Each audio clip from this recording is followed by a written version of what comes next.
Alright guys, so I'm going to review over complete dominance in a Punnett square.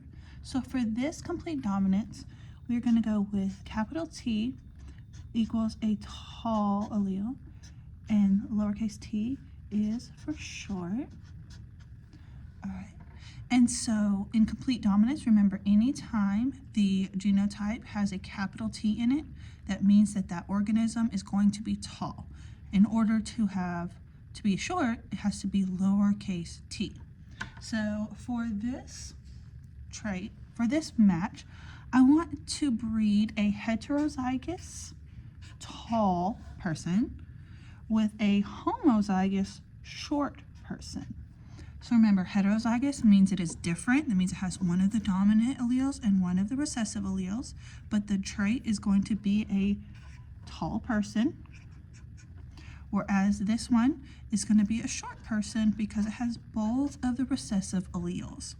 So to do my Punnett square, remember I'm going to bring it over and I'm going to drop it down, and I write the dominant allele first. So bring it over, drop it down, bring it over, drop it down, bring it over, drop it down. So I have two heterozygous tall, two homozygous short. So for my genotypic ratio, I'm going to count how many of my offspring is big T, and here I have 0. I'm going to count how many is big T, 1, 2, and how many is little t, 1, 2.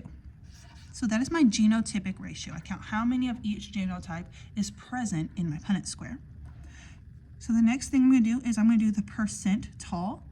So this one is tall because it has a dominant allele, and this one is tall because it has a dominant allele. These two are not tall because there is no dominant allele. So that means that 50% of my offspring has the chance of being tall, while 50% would be short. And that is how you do complete dominance. The dominant trait always wins out over the short or over the recessive allele.